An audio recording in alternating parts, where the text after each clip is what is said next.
Hey, what's up? This is Mike Gaube with Mike Gaube's Headbangers, and finally on the line after trying for like 5.5 years, guitarist extraordinaire for the Iron Maidens and Femme Fatale, Nikki Stringfield. So is it true? Are you related to Rick Springfield?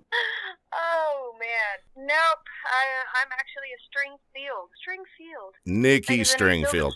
Yes, I know. Yeah. I thought I'd have some fun with your name. All right, so seriously, I've been trying to get you nailed down for this interview for quite some time. So thank you so much for taking the time finally to do it. I know you're busy. You know, I'm sorry it took so long. I'm all over the place right now. Well, so much going on. You have been touring quite extensively with the Iron Maidens, and we'll get to an interesting date you have coming up in October. But first, since it is October and it's Halloween season, a little Headley Todd told me that you're very much into horror and gore. Yes, all about it.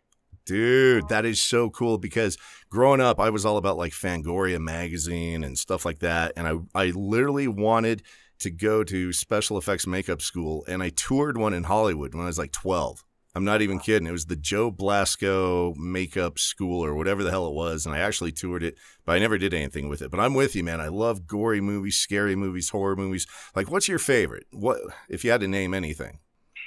Oh, man. I love anything. I like all the old stuff. I love, like, the Amityville horror. I love the Texas Chainsaw Massacre movies. I'm from Texas, so those scared the hell out of me when I was younger.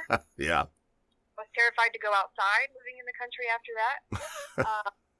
All the Halloween, Friday the 13th, Freddy Krueger probably has to be one of my favorite villains, I think.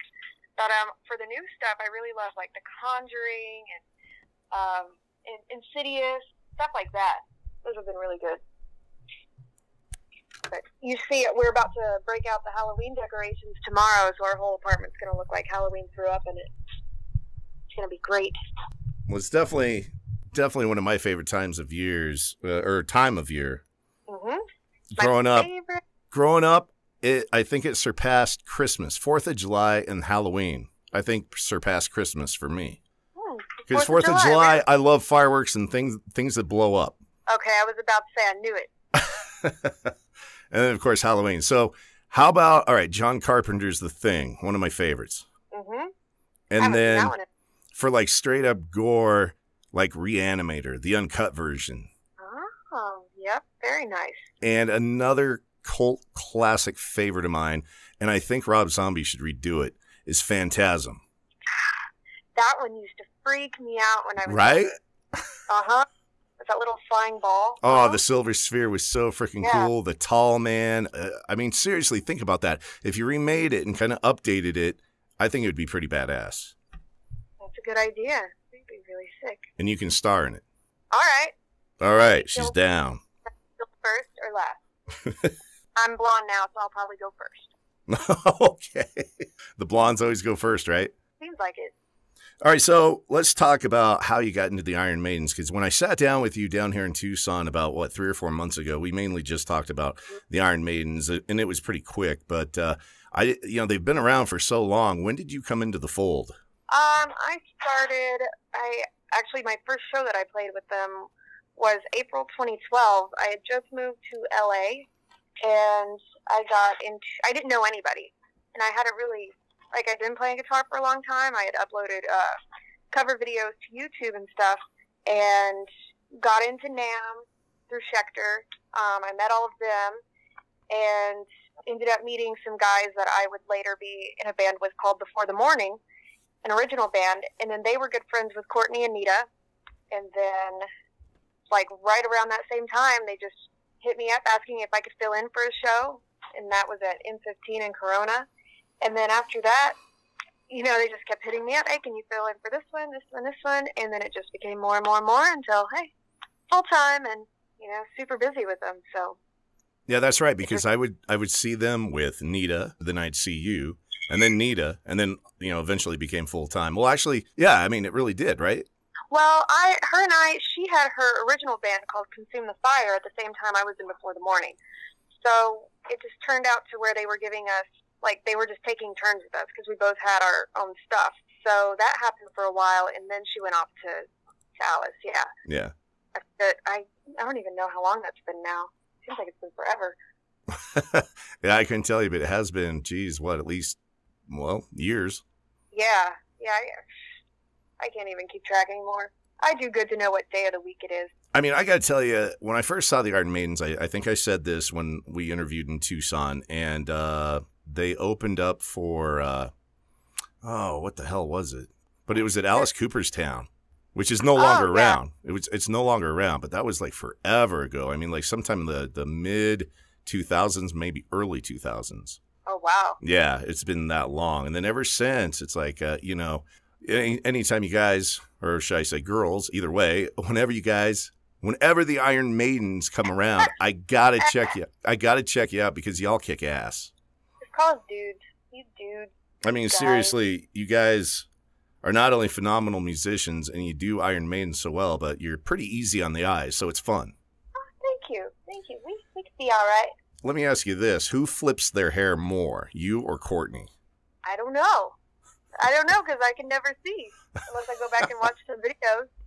We're going to have a contest next time you're in Tucson. I'll make a big promotion out of that. Like, check this out. So apparently I was the first to do this. The Tesla in a Tesla listening to Tesla. And that was this last Friday night. Awesome. Dude, that was so much fun, man. We could have done that all day long. Too bad we didn't have the time. But, I mean, that was freaking cool. So I'll come up with a hair flipping contest for you and Courtney. Okay, deal. All right. I'm going to sit there and count how many times we do it, though, is the question. Well, that's the thing. We'll have people that win the opportunity to be the official hair flipping counters. And they'll sit on your side and her side. Oh, man. They'll get the side stage action. All right, deal. Now, What do we... What does the winner get? Like, boy, I got to figure that out. What's your favorite shampoo? We'll get you a year's supply of whatever. Oh man, I have to think about that. Let me go. I have a million different things right now. We'll see. I'll get back to you. We'll figure that one out. We'll figure that one out. So speaking of the Iron Maidens, it cracks me up because I was supposed to check out this Idaho Rock Fest, and it had like Vince Neil, Sebastian Bach, Lynch Mob, Doc, and Warren, all these bands I'm friends with, right? And I grew up in Idaho Falls, Idaho. That's where I graduated high school. So I lived up there for about 9 years, and that's really where my teenage years were spent. That's when I got into hard rock and metal. I was the feature editor of the high school paper. My senior year, I had a column called Mike's Metal Shop, so I was all about it, right?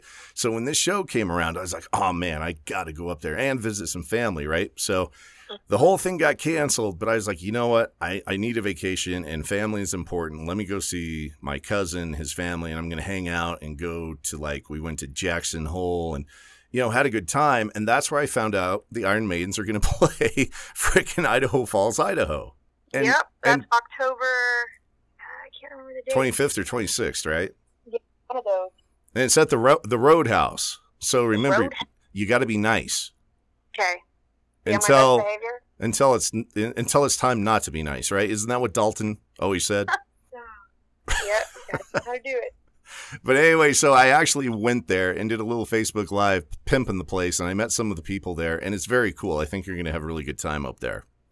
Awesome. And those Idahoans, they like to rock. They like potatoes and they like to rock. Oh, perfect. Love potatoes. And if you've never been, if you've never been there, you got to go see Idaho Falls. There's literally falls from the Snake River in the middle of the city. All right. I wish. Hopefully, we have some free time. It's rare that we ever get to see anything. Right. Well, hopefully you will. I mean, it's small enough you can get around within 10 minutes, 5 minutes. In fact, awesome. The venue is literally minutes away from the falls. You drive down the street that the venue is on, the Roadhouse. You drive down that street and you'll go along the Snake River. Oh, perfect. Okay, so that's totally doable then. I'll have to put that in. And then you'll rock out to Idaho, or rock out Idaho. Uh-huh. Shred their faces off. That's right. I told them, I said, you guys are in store for a hell of a show. A lot of people I know for a fact are excited about it. And I'm looking up right now. Let's see if I can find the exact date for you. Roadhouse Saloon, Idaho Falls, Idaho. Let's see. You are October 25th. All right. Right on it. So there you go. Anybody out there in Idaho, I'll hit up all my people that I know in the area and outside the area that they definitely got to go. I even told my cousin that he's got to go check you guys out. So Maybe you should just have another hometown visit. Honestly, I looked into that and I thought about it, like maybe coming up and watching you guys in Salt Lake, because I also grew up in Salt Lake City, believe it or not. Okay. But then, so check you out in Salt Lake City, which I think is either the day before or the day after. I think it's the day after. So maybe Idaho Falls and then Salt Lake. But so anyway, you've been touring quite a bit with the Iron Maidens. Now, what's up with Femme Fatale? We have 2 shows. We're playing the Hard Rock Hell Festival in Wales in November, and then we're playing the Monsters of Rock Cruise in February. Oh, those are always fun. Now, it's interesting that a lot of musicians do art, like drawing or painting or this or that on the side, and a lot of people don't even know. So do you do that? Yeah, I do. I was drawing from a very, very early age. That was what I was really naturally good at. Anything I can see, I can draw, especially with color. Like, that was my main passion, and then guitar kind of came and took over. So I try to when I have time, but that's rarely ever nowadays. So well, that's something. Where can we find some of your stuff? Would it be on your Facebook page or? I have some on my. I think I have some on my Facebook page, but I sell a couple of my prints on my Big Cartel page, which I'm getting a website done too, which will make it easier to find everything. But yeah, you can find everything on my Facebook. So I would find that really interesting. I'm going to have to go check it out. Yeah. I want to see Nikki Stringfield paintings. No, they're just drawings. I've never figured out how to paint, but I can draw. So then what do you use? Prismacolor pencils. Pencils, okay. Well, that's cool. So it's interesting that you play in 2 all-female bands. Yep, something I said I would never do, ever. Oh, really? So, Nikki, you should know, never say never. I know. That has been a motto of mine for a long time, because there's so many times I'm like, I'm never going to do that again. Then you do it again. Exactly. Right. If you really want to do something, say you're never going to do it. Well, it will happen. I think it's really cool that you got afforded these opportunities, because, you know, you're definitely a great talent. And when I was checking you out on YouTube, I came across some of your solo stuff, which I dug as Chaos Consumes and Save Our Souls. I saw those 2 videos, and those are pretty cool. Thank you. And that was my first attempts at it. Well, they turned out pretty good, and a lot of people may not know it, but they're gonna, or they should. You're a pretty damn good singer, in addition to you playing guitar. Oh, thank you. Thank you. Decided I'd go ahead and give that a shot, too, while I was at it. So, that's why I've been so busy. I'm working on a 5-song EP right now. Oh, cool. Do you have any name players that are going to help you out with that, or just people you don't know, or? It's just me. It's me. It's me singing. I'm doing the bass. I just picked up a bass from Schecter the other day. Nice. I'm having my friend Jesse help me with the drums. He helped produce my other stuff. And my friend Patrick from Heaven Below, who I'm going to also be playing with, he's going to help produce my vocals. Nice. Well, yeah, it's going to be much better quality, everything. You know, I'm doing everything right this time. That's cool. We'll definitely look forward to that. You'll have to keep me in the loop on that. Oh, of course. I would definitely check it out. And then the one cool thing I saw, and when I read what you wrote about in the description, is Kurt Cobain was the reason you picked up guitar, huge influence, and he did an acoustic heart-shaped box version, which it's pretty cool how you have the setting for the video. That all just came together so great. We did the vocals, we did the guitars all in one day, and then I think, was it the next day? I was sick too when we did all this. I had a horrible cold, and we recorded at my friend Metal Sanaza's studio in Los Angeles. I think she just moved to Florida. I'm really sad about that. But she has her whole studio. I had done a Nightmare Before Christmas video in there as well, because she has the whole place decorated, you know, just with creepy stuff, with horror stuff, Halloween stuff everywhere. So we had pretty much everything there that we needed. And I wanted to have it kind of like the Unplugged in New York set, Nirvana set, and but she had all this creepy stuff too, so we threw that in there, and my roommate, Mary, helped me kind of do the set design, and so it all just kind of came together on its own. Well, I'm looking at it again right now. It's pretty cool, and you've got some clips of Kurt and Nirvana interspersed in here. But what I really like is you're playing the part with the torn jeans, probably whatever boots, Doc Martens maybe, and the plaid shirt. That's actually what I wear most of the time. Oh, no way. Yeah, that's actually the way I dress. So. Well, I don't think I've ever not seen you on stage. So. Yeah, just jeans. You know, I'll wear them till they tear. Unfortunately, those jeans have passed. They ripped too much. I love flannel. I should have been in the 90s. I was born in 90, so I missed it all. Right. You know, I would have loved to have lived through that. Well, you know what? Whatever your style is, you just go with it. It's like me. It's like the combat boots, camo cargo shorts, and it's going to be a concert shirt or my Headbangers shirt, and that's it. Yep. And since I've seen you, the mohawk is now blue. Nice. And as that fades out, it's going to be red next. Nice. I want purple or green. Green. We'll collaborate on that. Yeah, it'll probably be in time for St. Patrick's Day by that time. Okay. That works perfect. So we'll see about that. Well, the last time I think I saw Femme Fatale. Oh, no, one of the times your set got cut so short, if you remember that in Tempe. Oh, my God. I think you played a whopping 3 songs. That was probably one of the worst shows I think I've ever been a part of. Yeah. Because I think the opening bands played too long or something. Like, they didn't cut their sets, so we were going to have to cut our set. Yeah, and there was just way too much. There was way too much packed into a limited amount of time due to the curfew. Yeah, then we were having to set our gear up in the dark. There was no stage light. I do remember that, trying not to fall off the stage. Yeah, and that was kind of precarious because I was up there a couple times. I introduced you guys too, if you remember. Yeah, I felt so bad for y'all. Yeah, that was me. I tried to forget about that show. Well, sorry to bring up the bad memory, but I mean, I'd like to think you still got paid, right? Oh yeah. Okay. From what I remember, yeah, because I would really hate that show if that didn't happen. Yeah, that was just a bummer for the people that, you know, came out to see us, and I think we played maybe 2-3 songs. I think you got 3 songs. Yeah. I mean, it was just I'll just swear here, a clusterfuck. And it was one of those Freddie shows who was Frederick Entertainment. You know the whole story with that. You played the Metal Mayhem show down here in Tucson. It was a 2-day event with like Bret Michaels, Vince Neil, Lynch Mob, Femme Fatale, LA Guns. Really? You remember that, right? Yep. Now that you got the full set, right? Yes. If I remember correctly. So that whole thing came to an end when finally people figured out that he was running a pyramid scheme. I heard about that because I think we were supposed to play a farm rock. They were going to do another one, and then it's just like, okay, we're not hearing anything. Oh, okay, well, I guess it's not going to happen. And then so luckily, you know, we didn't get too caught up in that, but it was close.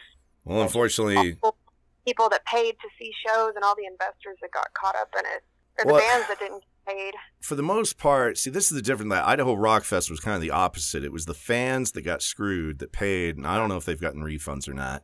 The bands got their 50%, and everybody just walked away from it. But with the Frederick shows, all the bands and the fans got their shows and everything, but the investors are the ones that got screwed.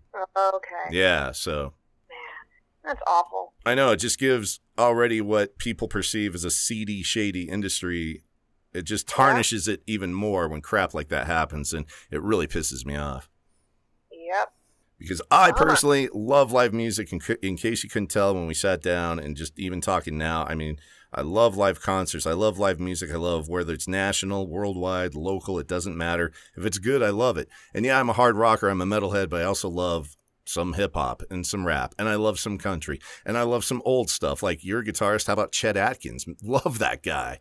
Or Brad Paisley can tear up the guitar, you know? It's like, hey, if it's good, I like it. Yep. Now, speaking of guitar, I had mentioned what I read from what you wrote, Kurt Cobain being your main influence. Who else has influenced you, whether they're a guitarist or not? Whether they're a guitarist or not. Well, I'll start with the guitar players. Dimebag Darrell. Dimebag. I always draw blanks. Marty Friedman, Megadeth in general is a huge influence. Pantera, Avenged Sevenfold, Sinister Gates. Musically, there's just so many. I can't even name them all. Evanescence. I loved Amy Lee's vocals. That really always inspired me to want to be a singer. Kurt Cobain, my dad, played guitar, so he inspired me as well. Wait a minute, Kurt Cobain was your dad? Kidding. No. The way you said that just... So your dad played guitar. He's still around, correct? Oh, yeah. Okay. I didn't want to put my foot in my mouth there and have him not be, but guilty pleasure music. What do you like to listen to that might surprise people? Backstreet Boys. There you go. Totally jam Backstreet Boys a lot. Shania Twain. I'm from Texas. I don't really like much country, but I grew up listening to her.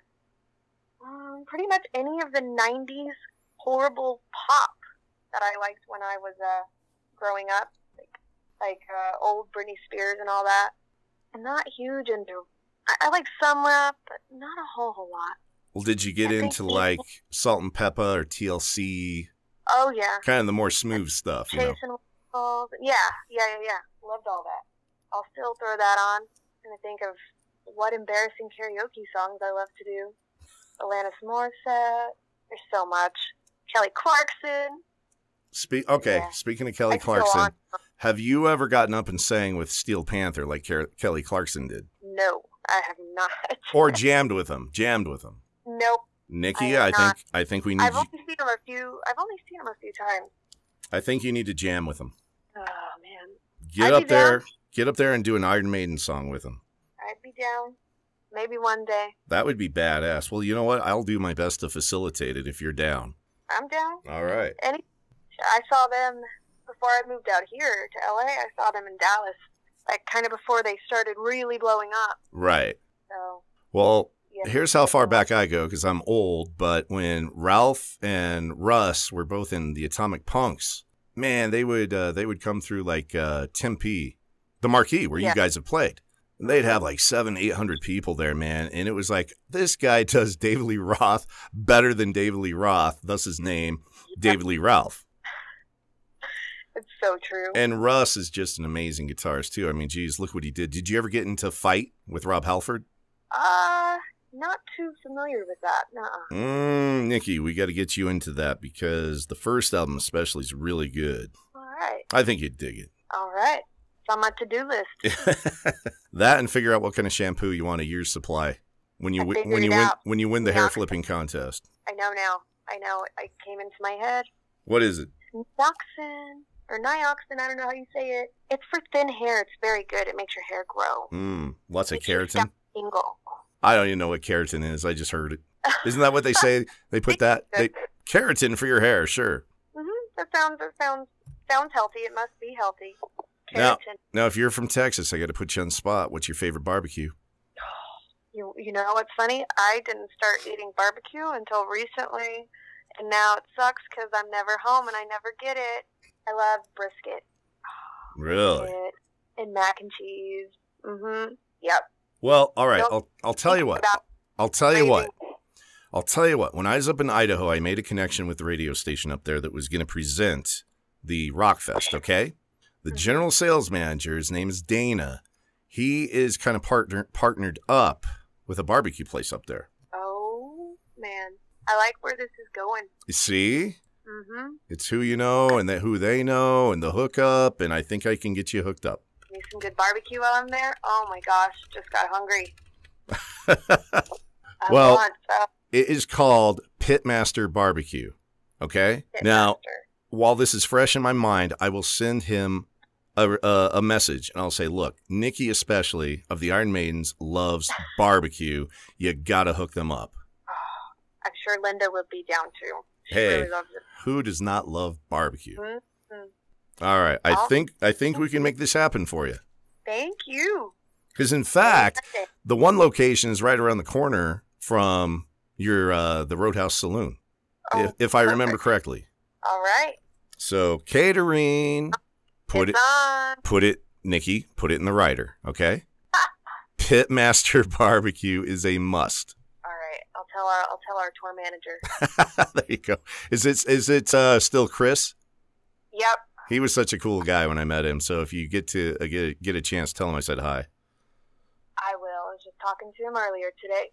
Cool. We'll get you all hooked up with barbecue and such. So people love that too. So anything else you want to mention? I think that about covers it. The only other thing I'm doing right now, literally before, we got on the phone, is I'm filling in for my friend Patrick's band Heaven Below, and I'll be playing on this cool cover song they're doing, and I'll be playing with them in Texas and maybe a California show, and then whatever other shows they need me for. They're just, have you heard of them? If not, you should check them out. You know, I've heard the name, but I can't remember if I've actually heard the music. There's so much stuff out there that I either hear of or don't know at all, and I'm always open to it. So I'll look it up as soon as we're off the phone. Super, super good, catchy, straight up rock. In fact, I'm going to bring it up on YouTube right now, so it's ready to go. You mentioned a cover song you're helping. Wait, what did you say you're going to do? Yeah, right now they're working on an album of cover songs to honor a bunch of the great musicians that have passed away. So I think they're doing a Audio Slave one, doing a Queen one, I think a Pantera one. He's got a Ramones one, a bunch of them. So I will be playing on one of those. I see one right now. Oh, do you? Like a Stone. Oh, that's probably it. I don't know if it's that version, but yeah. It's from the forthcoming release, Rest in Pieces. Oh, there you go. And it's your boy Diego that directed your video. Uh-huh. Yep. Actually, was that at the same place, too? Yeah. At the studio as well. Actually, because Patrick's the one who helped me record the Nirvana song. Okay, I got to ask you, Heaven Below doing Subdivisions by Rush featuring William Shatner, the Shat? Yeah. Really? A lot of stuff to check out. I'm glad you told me about this because, yeah, I'm definitely going to check this out. Yeah, so I'm having a lot of fun learning all these songs right now. Yeah, you're a pro. You can handle it. You got 3 different bands now. Femme, Fatale, the Iron Maidens, and Heaven Below.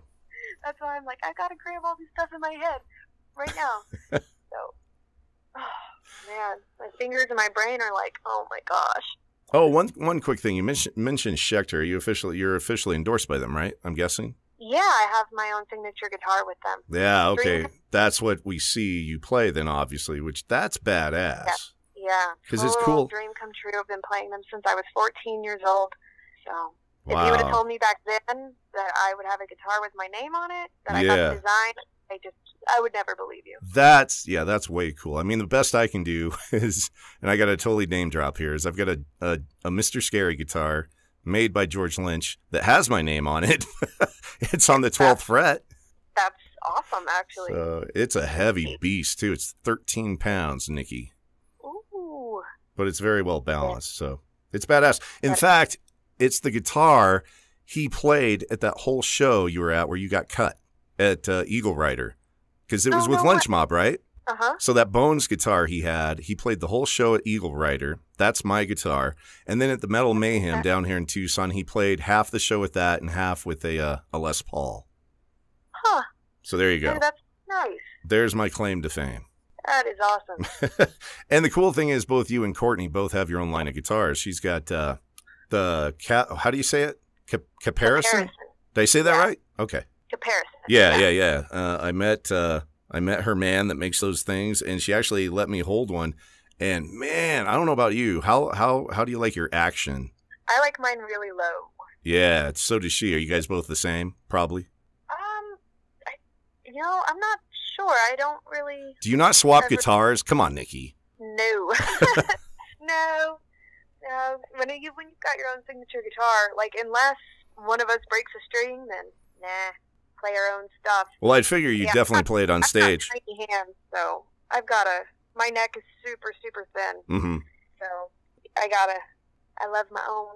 Well, I thought maybe, when you're goofing around backstage or whatever, maybe you've picked up each other's guitar and kind of messed around on it. But when I held it, and I think I did the same thing at the Rialto down here when you were here a year and a half, 2 years ago, with Damage Inc., if you remember that, the Metallica tribute, which was a killer freaking show. That was right after I first moved back here to Tucson. And I actually introed you guys that night too, which was really cool. And I checked her action. It was like super low. Like me, I'm not going to say I'm a guitar player. I mean, I do mess around, but I just like a little bit of height on it for my fat fingers to grab, Yeah, pretty much as low as I can get it to where the strings are not buzzing. That's how I get it. Okay. So what kind of pickups are in there? Do you go with what comes with Schecter? I have a Sustainiac, so it's got a sustainer in the neck, and it's got a Seymour Duncan Invader in the bridge. Now, so all right, let me ask you this. Like different Seymour Duncans in every guitar I have, pretty much. Duncans are awesome. Yeah. The Duncan Distortion, man, that was like a mainstay, especially back in the day. But do you remember the original Sustainiac from the 80s? Fernandez one? They had the metal plate on the back of the headstock, and then the unit, it was like a magnet or something, I guess. It would stick to it, and then that would go to the main effects box unit or whatever, and there's your sustain. Did you ever see that? No, I mean, the first time I ever messed around with one was on one of the Schecters. I'm talking, this is totally old school. It was like a piece, it was equipment you would buy and then put on your guitar. Yeah, I'm not really familiar with them. Well, I will get a picture and I'll send it to you. You got to check it out. It's pretty crazy. Yeah, I don't think I've ever seen that before. Well, cool, Nikki. I really appreciate you again finally taking the time. I know how busy you've been, and you're going to get really busy here again with some more Iron Maiden shows. And again, that Idaho Falls one, that just cracks me up. Back in the day, we never had anything like that. If we ever got a show, we had to travel either to Pocatello, Salt Lake City, or Boise. Oh, wow. Yeah, so... Pocatello wasn't bad, like 55 miles away. They had this mini dome, which was for the college, and it was really cool. It's like a mini little covered dome that they played football in, and that's where I first saw like Dio with Rough Cut opening up. I saw Loudness and Poison and Van Hagar, and this was kind of a weird mix, but I loved it. Heart and YNT. Huh. Yeah. Nice. Interesting. That's awesome. So for the little old town of 55,000 or whatever the hell they are, you guys are going to go and kick some ass, and I'll tell everybody I know to go. Awesome. I think it'll be a good one. I think you're going to have a really good turnout. You'll have a good time. And you're going to get barbecue. I'll make sure of it. Counting down the days, October 25th. Come on. That's right. All right. People finding you on Facebook and stuff, pimp it. Nikki Stringfield, ST, like string, not Springfield, not Springsteen. No. People do actually ask me that a lot. Nikki Stringfield, Google it, it'll come up, or find me on Facebook. All right. Well, thank you again for hanging out with me for a little bit. Oh, yeah. Glad we finally got to do it. It's good talking to you.